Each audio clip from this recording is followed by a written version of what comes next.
السلام عليكم، واش راكم؟ ان شاء الله تكونوا كامل ملاح ومهنيين وانتم تشوفوا في هذا الفيديو. اليوم ان شاء الله جيتكم بوصفه بزاف شابه. بما انه رانا في موسم الشيفلو كيما على بالنا، يعني بزاف ناس كيكرهوه ما يحبوش ياكلوه. فاليوم جبت لكم هذه الوصفه بزاف بزاف هايله البنات، يعني ماذا بكم انكم تجربوها، اللي هي كريات الشيفلو بالحميصه والمرق الاحمر. وتقدروا تقولوا عليها ايضا باللي دولمه بالشيفلو. صدقوني البنات، يعني بهذه الطريقه ولادكم ما راحش اصلا يفيقوا باللي درتوها بالشوفلور، ولا كان يعني ما ياكلوهش نهائيا، فراح يحبوه باذن الله تعالى بهذه الطريقه. فنتمنى تتبعوا الفيديو حتى للاخر ويعجبكم. ولا عجبكم خلوا لي هكا تعليق شباب وجام، واللي مازال مشتركتش نقولها مرحبا بك، اضغطي فقط على زر الاشتراك. ومباشره نمروا لذكر المقادير وطريقه التحضير، فرجه ممتعه. بسم الله. اول حاجه اللي راح نبدا بها، يعني ما تنسوش دائما الصلاه والسلام على سيدنا محمد عليه افضل الصلاه وازكى التسليم. وكما راكم تشوفوا عندي هنا راس تاع الشوفلو، وراني يعني نقطع فيه، نحي كامل هذوك الاجزاء. شوفوا يعني هنا طريقه راهي سهله. غير تقطعي هذاك الجزء هذاك الوسطاني، يعني هذوك الازهار كامل يتنحوا بكل سهوله. شوفوا كيفاه راني نقي فيهم. هنا راني نحاول كيفاش نحي كامل هذوك الخيوط اللي يكونوا هكا عاصيين. وبالنسبه لهذاك الراس البنات انا ما استعملتوش كامل، يعني استعملت نصه فقط، باسكو الراس تاع الشيفلوغ تاعي هنا راهو كبير، وكل واحد طبعا يدير على حسب افراد العائله نتاعو. شوفوا هنا حبيت نوريكم ايضا هاد الاستوس. جبت هنا الموس اللي نقشروا به البطاطا، وراني هنا نحاول كيفاش يعني نقشر هذاك الوجه تاع الشيفلون تاعي، باش يعني نحيلو كامل هذيك الكحوليه اللي تجي هكا فيه. ومن بعد نغسلوه بيان سور بالماء وشويه نتاع الخل، نغسلوه مليح مليح.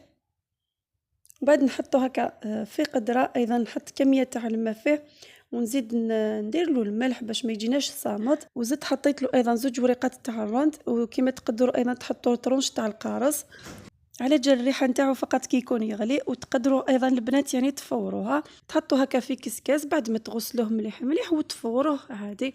بالنسبه للمرق عندي هنا قدره حطيت فيها تقريبا واحد 4 مغارف كبار تاع الزيت. عندي هنا القطع نتاع الدجاج حطيتهم هكا في الزيت باش يتقلاو ليه. هنا البنات بالنسبه للقطع تاع الدجاج يعني اختياريين، تحبوا ديروهم ما تحبوهمش طيبوا المرق نتاعكم عادي.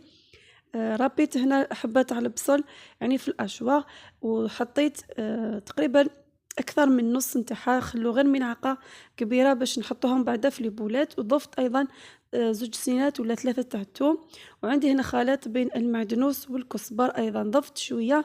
وبالنسبه لزيبيس عندي ربع ملعقه صغيره تاع الفلفل الاسود، وربع ملعقه صغيره تاع السكنجبير، وملعقه صغيره معمره تاع الكمون، ضروريه البنات في الشوفلور.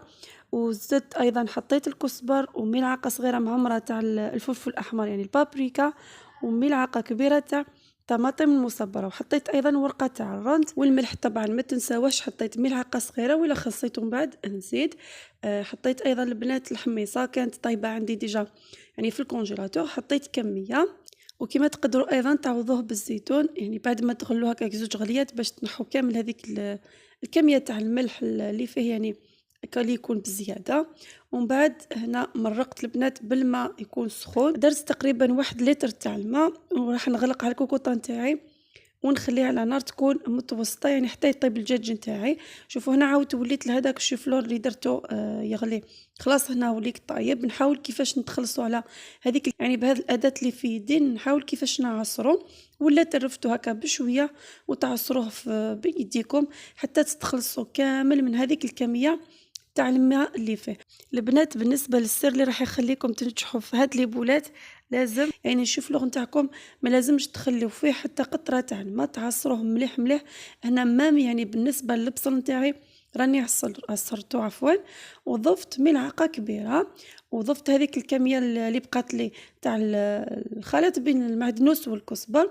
وحطيت ايضا هنا نصف صدر تاع الدجاج رحيته. وكما تقدروا ايضا ديروا دان داشي فيون داشي يعني كما تحبوا نتوما. راح نضيف هنا لي زيبيس، حطيت الملح طبعا مع نص ملعقة صغيرة تاع فلفل أسود، ونص ملعقة صغيرة تاع الكزبر، وملعقة صغيرة تاع الكمون، وملعقة صغيرة تاع الفلفل الأحمر يعني البابريكا. ما تنساوش أيضا الثوم البنات، وعندي هنايا 2 مغارف كبار تاع لا شابلون يعني خبز، حبة تاع البيض خلطتها وضفت هنا شوية برك البنات يعني، ونبدا نخلط في هذاك الخليط نتاعي ونشوف. هنا ما تحطوش كامل الحبة تاع البيض تاعكم سينو الخليط راح يجرى لكم، ومن بعد تحصلوا فيه. ولا يعني وإلا كنتو تحصلتوا على الخليط تاعكم هكا يكون جاري، تقدروا تضيفوا له الخبز مرحي يعني لا شابلور، ولا 2 مغارف كبار نتاع الفرينة راح يتلم لكم عادي الخليط تاعكم. شوفوا البنات أنا راح نشكل لي بولات نتاوعي يعني بهذه الطريقة. تقدروا أيضا تستعينوا هكا بشوية نتاع الماء، تغطسوا يديكم في الماء وتشكلوا لي بولات تاعكم مباشرة، نحطوهم هكا في الفرينة. حطيت الفرينة في بلا باش يعني ندير هذه الطريقة، جاتني سهلة وسريعة أيضا. وهنا بالنسبة للحجم تاع الكريات راهم باينين، يعني نتوما اللي تتحكموا فيهم. أنا درتهم بهذا الحجم هايليك، يعني ما كبار ما صغار. مباشرة قلت نحطوهم هكا في الفرينة، ومن بعد نرفد هذيك البلا، نحاول كيفاش ندورها بهذه الطريقة حتى يعني يترمدوا كامل في الفرينة، ومن بعد نحي بالحبة ونحط في صحن يكون هكا مرشوش بشوية تاع الفرينة باش ما يلصقوش معانا. نكمل كامل الكمية اللي عندي بنفس الطريقة، ومباشرة نروحو باش نقليو لي بولات نتاوعنا في الزيت في مقلاة ولا في كاسرونة. حطوا هكا كمية تاع الزيت وخلوها حتى تسخن، وعلى نار تكون يعني متوسطة، ما تقووش عليهم النار بزاف بزاف باش ما يتحرقوا لكمش. وحطوا لي بولات تاوعكم يعني هكا بهذه الطريقة، وخلوهم حتى يكتسبوا اللون الذهبي. يعني كي تشوفوهم هكا اكتسبوا لكم اللون الذهبي من تحت، قلبوهم، حاولوا كيفاش تقلبوهم.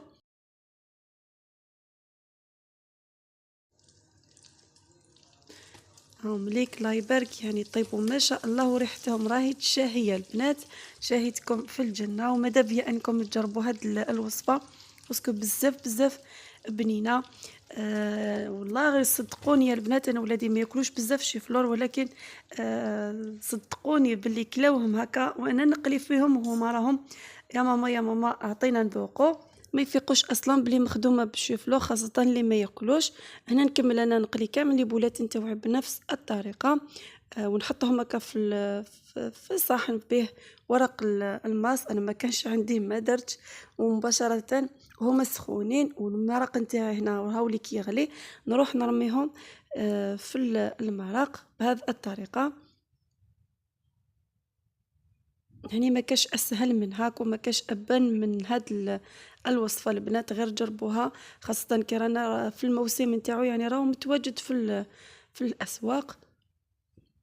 شوف هنا نخلي لي بولات نتاوعي واحد من ربع ساعه يغليو، يعني حتى تدخلهم مليح مليح هذيك لاصوص، ونعاود نولي لكم باش تشوفوها في طبق التقديم.